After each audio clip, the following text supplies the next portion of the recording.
Good morning students. आज हम लोग जो हमारा चैप्टर चल रहा था इलेक्ट्रोस्टैटिक्स, उसके अंदर स्थिर विद्युत्की के लिए हमने अब तक देखा कि पोटेंशियल का मान कैसे निकालते हैं, इलेक्ट्रिक फील्ड का मान कैसे निकालते हैं।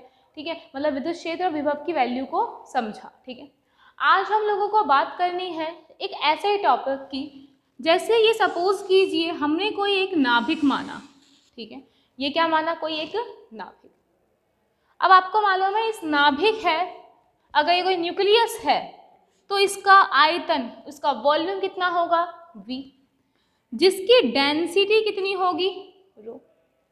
ठीक है, और इस पूरे नाभिक में, इस पूरे न्यूक्लियस पे जो चार्ज है वो सपोज किया हमने कितना वितरित है? Q मिला हुआ है। ठीक है, अब अगर ये सपोज कीजिए ये पूरा नाभिक जिसमें कोई चार्ज है Q, ठीक है, मैं यहाँ पे इस पूरे न्यूक्लियस में से एक छोटा सा स्पेस काटते हैं। एक छोटा सा क्या लिया?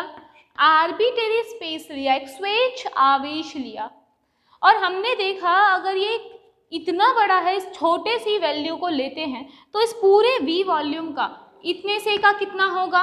dV वॉल्यूम होगा।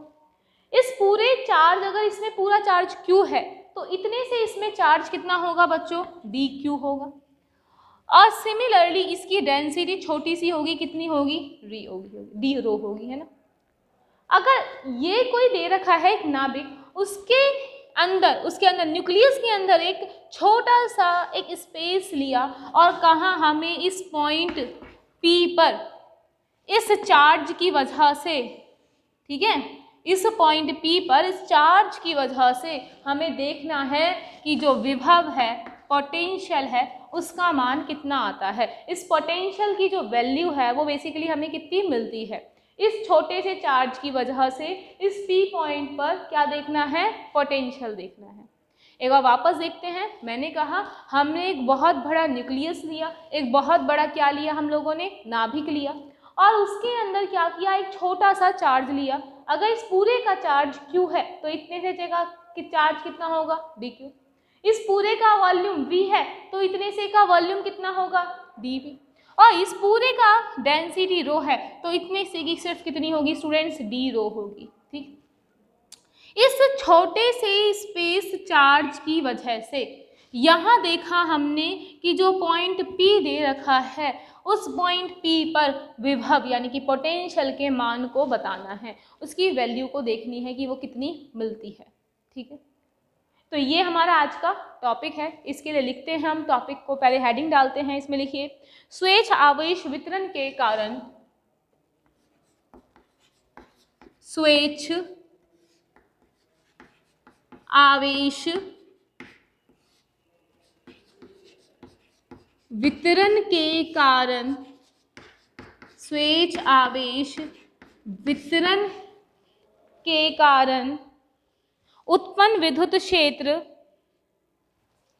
उत्पन्न विद्युत क्षेत्र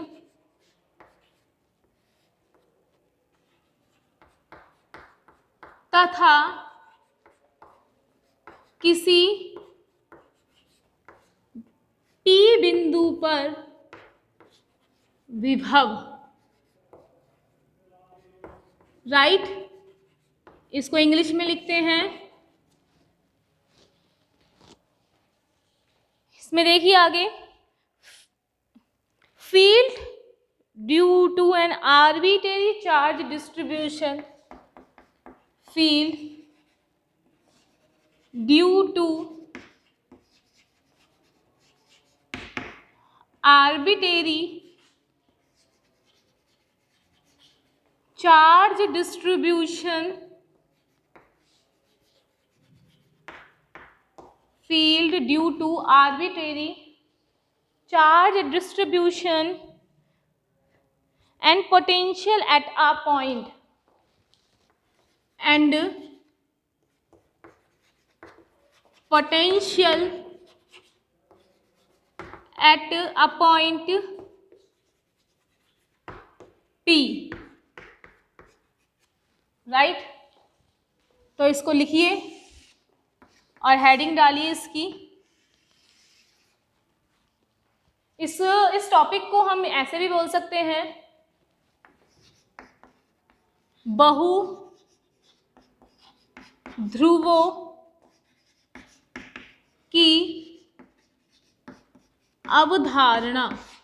ठीक है, बहुध्रुवों की अभिधारणा, कंसेप्ट ऑफ मल्टीपोल्स, कंसेप्ट ऑफ मल्टीपोल्स।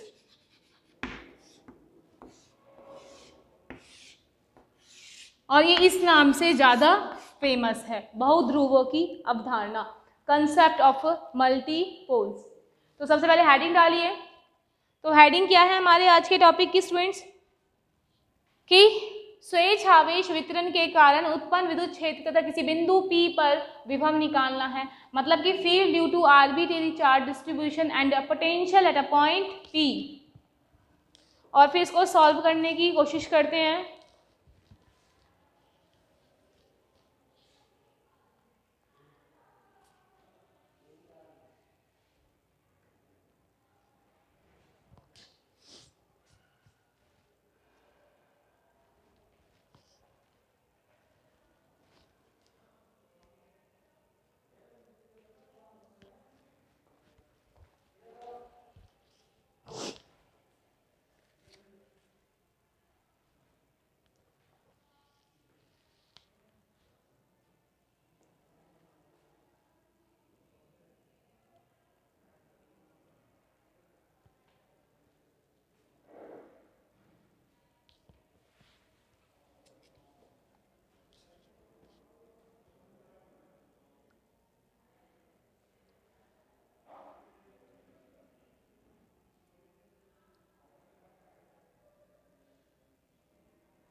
तो इसमें आपने यहाँ तक लिख लिया होगा इसको। आगे देखिए, है ना। अब हम इसको सॉल्व करते हैं। हमने माना क्या है, हमने ये सपोज किया है कि ये बहुत बड़ा एक न्यूक्लियस है जिसका पोटेंशियल V है, चार्ज Q है और रो क्या है, इसकी डेंसिटी है। और ये इसमें छोटी सी वैल्यूज के लिए है ना। सपोज करो इसमें जो हम लोगों ने ये छोटा सा पार्ट काटा है, ये इसके सेंटर से, ठीक है, ये जो वैल्यू है इसके सेंटर से कितनी डिस्टेंस पे है, ये माना एक वेक्टर डिस्टेंस पर है जिसको बोल दिया r वेक्टर। और ये जो पॉइंट है वो P बिंदु से कितनी डिस्टेंस पर है, a वेक्टर की डिस्टेंस पे है ना। तो क्या हम यहाँ से ये देख सकते हैं ये इससे कितनी दूर ले लेते हैं, r, कैपिटल R वेक्टर ले लें। ठीक, ये r वेक्टर, ये a वेक्टर और ये यहाँ से कितना है, कैपिटल में R वेक्टर। आपको निकालना क्या है, ये जो छोटा सा चार्ज है जिसकी वैल्यू है dq, उस छोटे से चार्ज के कारण a डिस्टेंस पर जो p पॉइंट रखा है वहाँ पर पोटेंशियल की वैल्यू कितनी है। ठीक है, तो आप इसमें ये लिखना है आपको पोटेंशियल की वैल्यू निकालने के लिए। ठीक है, तो इसमें एक लिख लीजिए, यदि किसी मूल बिंदु O के सापेक्ष यदि किसी मूल बिंदु ओ, है ना, तो इसको ओ ले लेते हैं ना, बिंदु ओ के सापेक्ष, किसी मूल बिंदु ओ के सापेक्ष नाभिक का आवेश घनत्व रो है।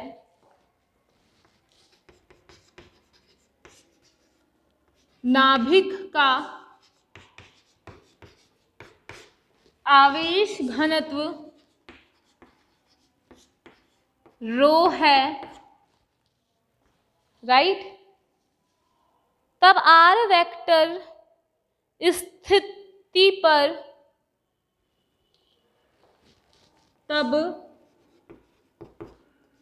आर वेक्टर स्थित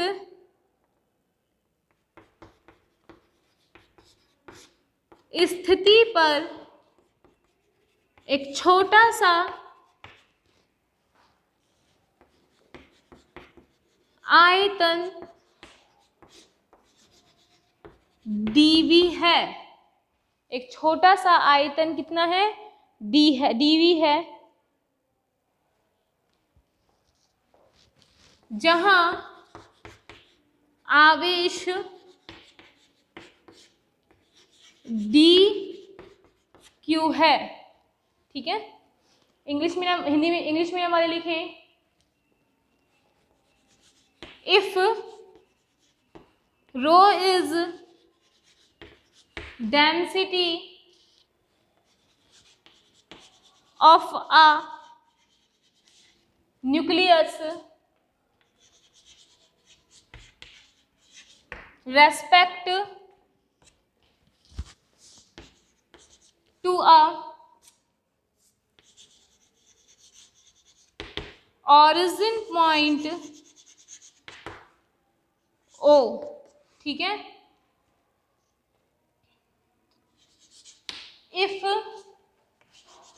dv is small element volume, small element volume in nucleus where dq is charge। ठीक है, अब तो हमने इसमें लिखा क्या है वो समझते हैं। कोई एक नाभिक है जिसकी डेंसिटी रो है, जिसका वॉल्यूम v है और चार्ज क्या है, q है। वहां हमने एक छोटा सा आयतन लिया, वॉल्यूम लिया, जिसका dv dq d रो है। अब हमें क्या करना है, इस छोटे से आयतन की वजह से p पॉइंट पर क्या देखना है बच्चों, पोटेंशियल देखना है। ठीक है, तो नेक्स्ट लिखना, so potential at point P, so potential at point P due to dq charge. ठीक है, हिंदी मीडियम वाले लिख लेंगे इसमें, अतः dq आवेश की वजह से बिंदु P पर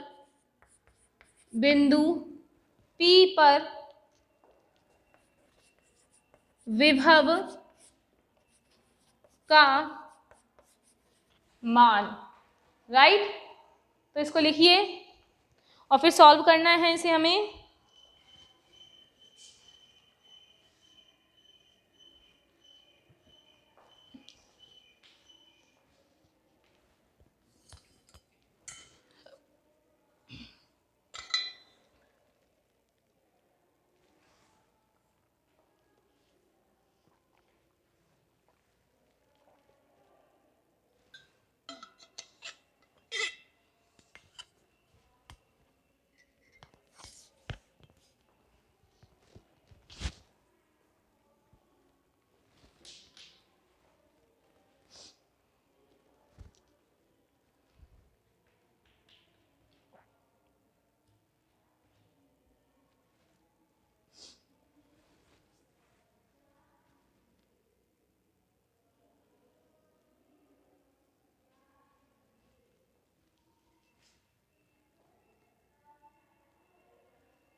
देखिए स्टूडेंट, इसको आगे चलते हैं, करते हैं। ये आपने लिख लिया होगा, है ना।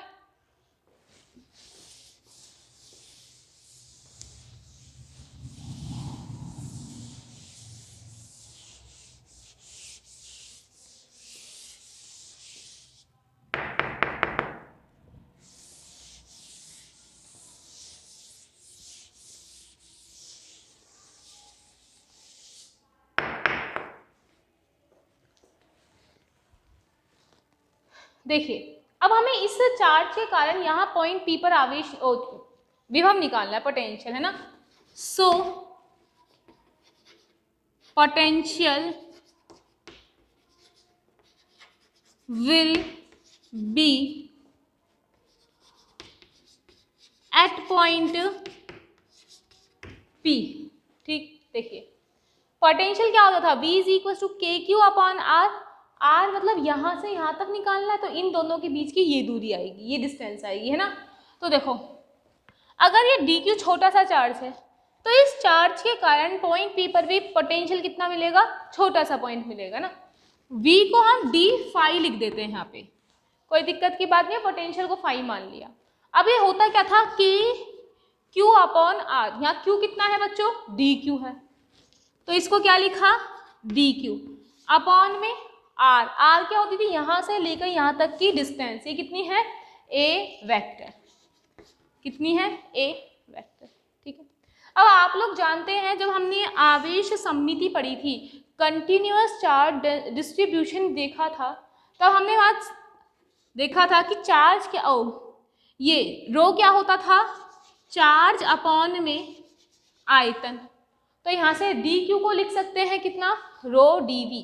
ठीक है, तो यहाँ हमने लिखा D phi is equals to K rho D V upon में ए का वेक्टर, राइट।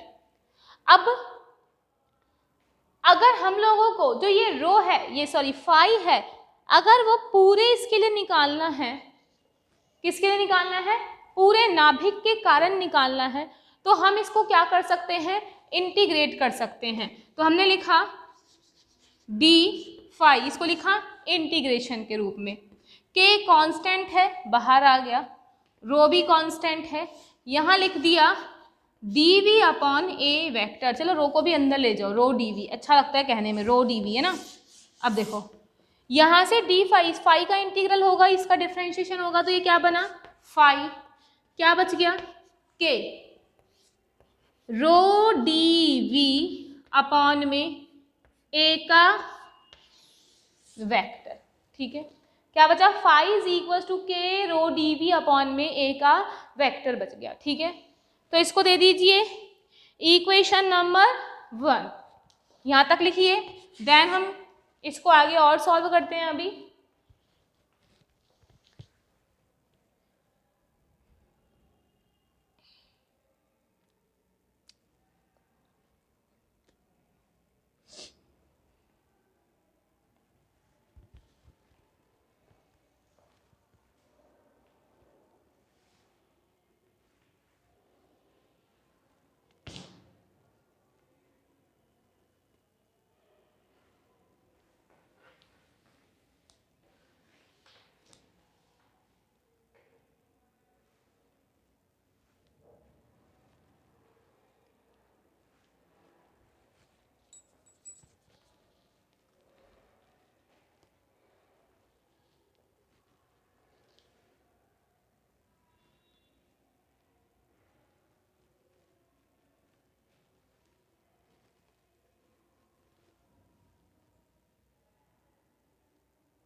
आगे चलते हैं इसमें हम। देखिए ये आपने लिख लिया है। अब से इक्वेशन जो 1 है ना, वही बस हमारे लिए इम्पॉर्टेंट है, इक्वेशन नंबर 1। ठीक है, इक्वेशन नंबर 1 से यहाँ से दिख रहा है ए वेक्टर। सबसे पहले हम इसकी बात करते हैं, ए वेक्टर निकालते हैं। देखो क्या आप लोगों को ये दिख रहा है, अगर मैं इसको ऐसे बनाऊं, आर का वेक्टर, ये क्या है, ए का वेक्टर, और ये क्या है, कैपिटल आर वेक्टर, है ना। स्टूडेंट आप लोग 11th क्लास में देखते थे वेक्टर एडिशन रूल। वहां आप देखते थे कि अगर किसी टेल से हेड और फिर टेल से हेड, ये जो होता है इनका अगर टेल से टेल और हेड से हेड मिला दिया जाए तो हम इसको ऐसे लिखते थे कि आर का vector is equals to R vector plus में ए का वेक्टर। ठीक, ये लिख सकते हैं, मतलब ये रिजल्टेंट होता था इन दोनों वेक्टर्स का। ठीक है, परिणाम होता था वो।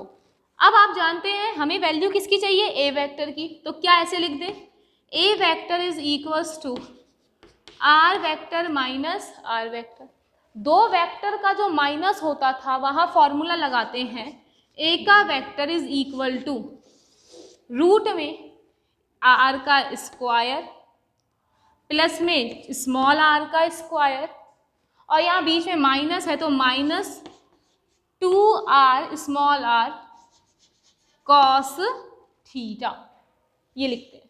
ठीक है, तो ये वाली जो वैल्यू है बच्चों हमारे पास में किसकी आई है, ए के वेक्टर की। अब यहाँ से अगर आप देखें तो हम ऐसे लिख दें 1 upon A vector is equals to 1 upon में रूट यहाँ जाएगा आर का square plus R square minus 2r small R cos theta, right. या इसको ऐसे लिख देते हैं 1 अपॉन में ए का वेक्टर इज इक्वल, इसको ऊपर ले जाएं तो ये पावर कैसी जाएगी, माइनस में, तो R square plus small R square 2r small R cos theta की पावर माइनस में हाफ। ये किसकी वैल्यू आई है, 1 अपॉन में ए के वेक्टर की। कितनी आई है, R square plus small R square minus 2r R cos theta की पावर माइनस में हाफ। और अब इसकी वैल्यू को यहाँ लिख सकते हैं हम सीधा 1 अपॉन ए वेक्टर के लिए। तो सबसे पहले इसको लिखिए, पहले हम 1 अपॉन ए वेक्टर को सॉल्व करेंगे और फिर लिखेंगे 1 अपॉन ए वेक्टर। ठीक है, कंफ्यूज मत होना, हमने 1 अपॉन ए वेक्टर क्यों लिखा है, ताकि यहाँ पे सीधा लिख दे 1 अपॉन ए वेक्टर, है ना।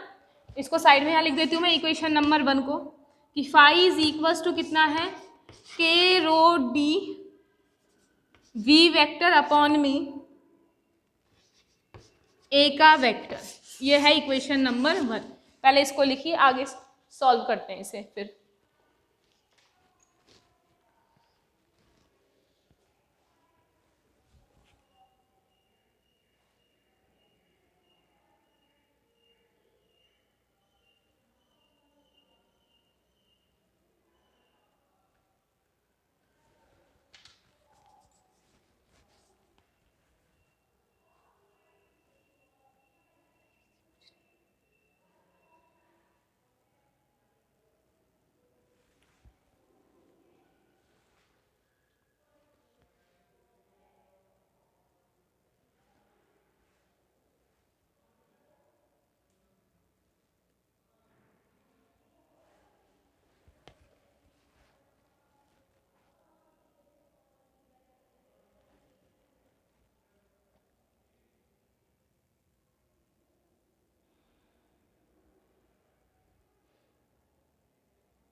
हाँ, तो स्टूडेंट इसको हमने लिखा, राइट डाउन किया। आगे इसको फर्दर सॉल्व करते हैं 1/a वेक्टर को।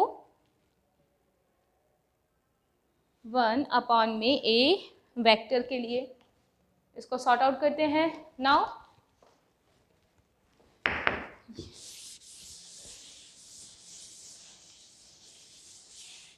देखिए ये क्या आया, 1/a vector, 1/a vector is equal to r square minus 2 small r capital R cos theta की पावर माइनस में हाफ, राइट। अब स्टूडेंट इसमें से अगर ऐसा करें हम आर स्क्वायर कॉमन ले लें, अभी पता चल जाएगा आपको क्यों लिया है ना। 1/a वेक्टर, अगर इसमें से 1/r कॉमन आ जाए, ठीक है, आर स्क्वायर है लेकिन ये कॉमन जब आएगा तो पावर में वो है हाफ है ना, तो बाहर आएगा 1 बन जाएगा। ये क्या रह गया 1 प्लस आर का स्क्वायर अपॉन में आर स्क्वायर, सब जगह से कॉमन लिया है ना, आर स्क्वायर यहां से भी लेंगे तो एक आर से आर कैंसिल, और ये कितना बन जाएगा 2r कॉस थीटा अपॉन में कैपिटल आर की पावर माइनस में हाफ, राइट। अब देखिए ये जो देखने के बाद हमें कुछ सिचुएशंस जो हैं ऐसी लग रही हैं कि 1 प्लस में x की पावर n का फॉर्मूला अगर देखें तो क्या होता है, 1 प्लस एक्स की पावर n कितनी होती थी, ऐसे लिखते थे 1 प्लस nx प्लस यहाँ 1 आता था ना, n माइनस 1 एक्स स्क्वायर की पावर अपॉन में फैक्टोरियल 2, और सिमिलरली n तक चलती जाती है, ठीक है। अगर मैं यहाँ इसको तो 1 ही रहने दूँ, 1 इसे बना देते हैं x, तो ये फॉर्मूला किसका बन गया 1 प्लस एक्स का, और उसकी पावर क्या आ गई n, ठीक है। तो ये कैसे लिखेंगे इसको, देखो 1/a का वेक्टर एज इट इज, ठीक, 1/r क्या है कॉमन है, 1 प्लस एक्स की पावर n कितनी आती है 1 प्लस, फिर क्या आता है n मतलब कि माइनस का हाफ, और फिर कौन आता है x मतलब r का स्क्वायर, कैपिटल R का square minus 2 small r cos theta upon में कैपिटल R, ये आता है। और इसी तरीके से आता है प्लस में n माइनस 1 अपॉन में फैक्टोरियल नंबर 2। अगर हम n माइनस 1 को सॉल्व करते हैं तो ये कितना बनता है 3/8, 3/8, और फिर कितना आएगा बच्चों ये x मतलब 1, ये r square minus 2r cos theta upon में कैपिटल R। तो ये फॉर्मूला बना 1/a vector is equal to 1/r 1 plus nx plus n minus 1 upon में फैक्टोरियल 2, और ये क्या आ गया x का स्क्वायर है ना, यहाँ लग जाएगा क्या स्क्वायर, राइट। तो इसको लिखिए, फिर इसके बाद में इसको आगे सॉल्व करते हैं हम।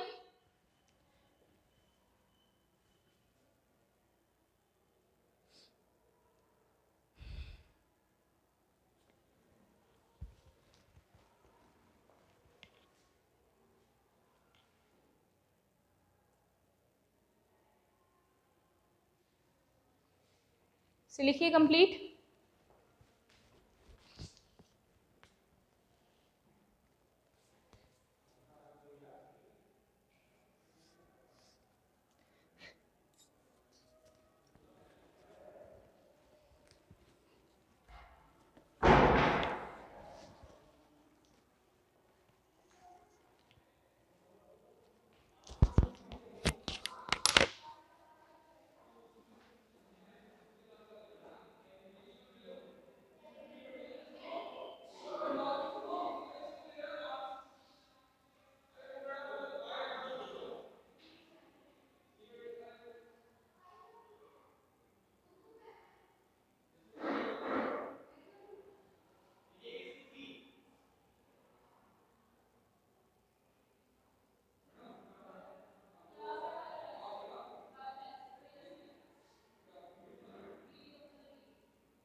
सो स्टूडेंट्स, यहाँ हमने देखा कि ये जो टॉपिक है अभी कंप्लीट नहीं है, इनकम्प्लीट है, अधूरा है।